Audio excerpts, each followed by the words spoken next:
ఒక 3.5 సంవత్సరాల తర్వాత శ్రీహరిరావు గారు వచ్చి జరిగి 3.5 సంవత్సరాల తర్వాత ఇంతకుముందు ఒక టీవీ ఆయన మొదలుపెట్టాడు. ఇవాళ ఈనాడు పేపర్లో ఫ్రంట్ పేజీలోనే నిగ్గు తేల్చలేదు, వాయిదాలు వేసుకుంటూ వస్తున్నారు, కొన్ని ఒత్తిడుల మూలంగా అని చెప్తున్నారు. నేను చేసిన ఒత్తిడి ఏంటంటే తొందరగా అది తేల్చండి, నా ఇంటి పక్కన జరిగింది, మా మాజీ పార్ట్నరు ఆయనతో మాకు సన్నిహిత సంబంధాలు ఉన్నాయి, ఎక్కడన్నా దూరంగా ఈ మాట అప్పటికి లేదు, నా మీద అప్పటికేం లేదు. తర్వాత గ్రాడ్యువల్గా ఏం చేశారంటే అది మేమేనన్నట్టుగా తీసుకెళ్ళడానికి ప్రయత్నం చేస్తున్నప్పుడు నేను చెప్పాను, ఎట్టి పరిస్థితుల్లోనూ శ్రీహరిరావు గారిని ఒక బెత్తం పెట్టి కొట్టడానికి కూడా అవకాశం లేదు, ఎవరు కొట్టే మనిషి కూడా కాదు, అటువంటి వాడిని సంపాల్సిన అవసరం ఎవరికి లేదు, మాకు రాజకీయాలతో ఆయనకి అసలు సంబంధం లేదు, ఆర్థిక సంబంధాలు అంతకన్నా లేవు, మాజీ పార్ట్నర్ కనుక ఎక్కడన్నా కొంతమందికి అనుమానం వచ్చేటట్టుగా ఉంటుంది, ఇది నిగ్గు తేల్చండి, ఎవరు చేశారో బయటికి తీసి దోషులకు శిక్ష వేయండి చెప్పి పవన్ కళ్యాణ్ గారు వచ్చిన అడిగిన రోజే నేను స్వాగతిస్తున్నాను చెప్పాను. ఇప్పుడు కూడా చెప్తున్నాను, ఇది ఖచ్చితంగా దీన్ని నిగ్గు తేల్చాల్సిన అవసరం ఉంది.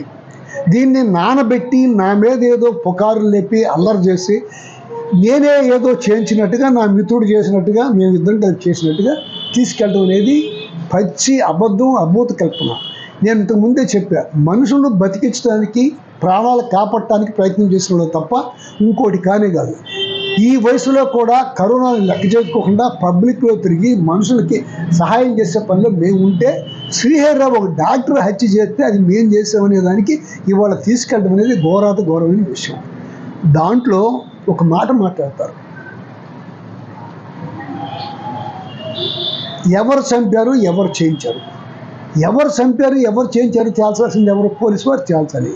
దానికి నేను వాళ్ళ మీద ఒత్తిడి పెట్టా. ఇంతకాలం నుంచి ఊరుకుని ఇంకొక మాట చెప్తారు, కొడుక్కి 2 గంటలు లేటుగా చెప్పారంట. ఇక్కడ ఆయన బంధువులు చాలామంది సిస్టర్సు, నర్సు వాళ్ళు అందరూ ఉన్నారు. ఇక్కడ జ్యోతిరావు గారి పూలే వర్ధంతి ఏదో జరుగుతుంటే ఆ రోజు మాకు ల్యాబ్ టెక్నీషియన్ ఫోన్ చేసేటాన్ని, శ్రీహరిరావు చచ్చిపోయాడంటే హార్ట్ అటాక్ అంటున్నారు అన్నాడు. గబగబా అందరం కలిసి వెళ్ళాం. ఇక్కడ నా ఏమిటి 25 మంది ఉన్నారు.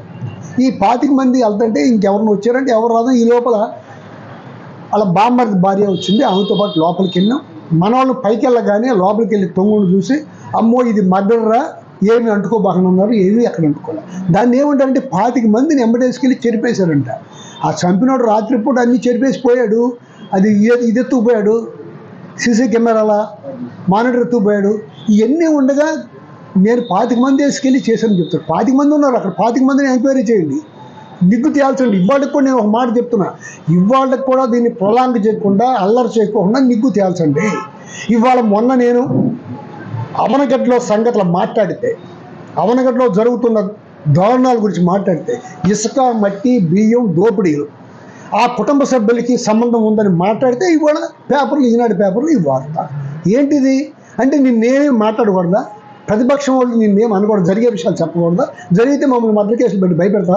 ఖచ్చితంగా భయపడేది లేదు. ఎందుకు భయపడేది లేదంటే మాకేమీ సంబంధం లేదు కనుక, ఆ హత్యతో మాకు సంబంధం లేదు. ఇంకో మాట కూడా చెప్పాడు, east Coast of bits directors meeting జరిగిందంట, ఆ మీటింగ్లో గట్టిగా పోట్లాడుకుని జరిగిందంట. అసలు మీటింగ్ జరగడం లేదు, అది ఎప్పుడో మూసేసి ఉంది. దాంట్లో 8 మంది పార్ట్నర్స్ ఉన్నాం. ఆ 8 మంది పార్ట్నర్స్ అడిగిన మీకు చెప్తారు మీటింగ్ జరిగిందా జరగలేదని. అసలు దాని గురించి ఆలోచన, దాన్ని మోతేసేసాం మేము. అది నడపలేము అనుకున్నాం, వద్దనుకున్నాం, దాన్ని మోతేసేసాం. అందులో ప్రైవేట్ లిమిటెడ్ కంపెనీ ఎవరన్నా చంపో లేకపోవడానికో వీలయ్యేది కాదు. మొత్తం అంతా పేపర్ మధ్య ఉంటుంది. ఇదంతా మమ్మల్ని ఇరికించడం కోసం, మా మీద కుట్ర చేసి తీసుకెళ్ళటం కోసం చేసే ప్రయత్నం. గత 4 సంవత్సరాల్లో బుద్ధప్రసాద్ గారి నాయన ఎక్కడ ఒక పబ్లిక్ మీటింగ్లో కానీ, ఒక ధర్నాలో కానీ హత్య కేసు తీయమని చెప్పి ఎస్పీ దగ్గరికి వెళ్ళడం కానీ లేదు. ఇవాళ ఎందుకు వచ్చింది నీకు? మమ్మల్ని ఏదో రకంగా భయపెట్టి నువ్వు చేసే పనులని కప్పిపుచ్చుకుంటానికి మమ్మల్ని భయపెడతానికి ప్రయత్నం చేస్తున్నావు. దీంట్లో భయపడేది ఏం లేదు. మేము పారదర్శకంగా ఉన్నాం. సిఐడి ఎంక్వైరీని స్వాగతిస్తున్నాం, లేకపోతే సిబిఐ ఎంక్వైరీ చేయండి, ఖచ్చితంగా దోషులు తేల్చండి, దోషులకి శిక్షణ పడేటట్టు చేయండి. అంతేగాని ఈ ప్రచారం ఉందే మమ్మల్ని రాష్ట్రం అంతా వీళ్ళందరూ దొంగలో మర్డర్ చేసే వాళ్ళకి తీసుకెళ్ళిపోతుంది. ఈ నియోజకవర్గంలో గొడవలు లేకోకుండా, మర్డర్లు జరగకోకుండా ప్రతి కేసుని రాజీ చేసి మంచి చేసిన మేము. అవన్నీ మీకు పదే పదే చెప్పేదేమీ లేదు. ఎన్ని జరిగినాయో అవన్నీ మీ అందరికీ తెలుసు. తుమ్మటి రంగనాథ్ హత్య, కోర్టుకి వెళ్తుంటే సత్యనారాయణ గారి ఇంటికాడ నుంచి, ఒక తెలుగుదేశం ఇంటికాడ నుంచి కోర్టుకి వెళ్తుంటే దారిలో హత్య చేశారు.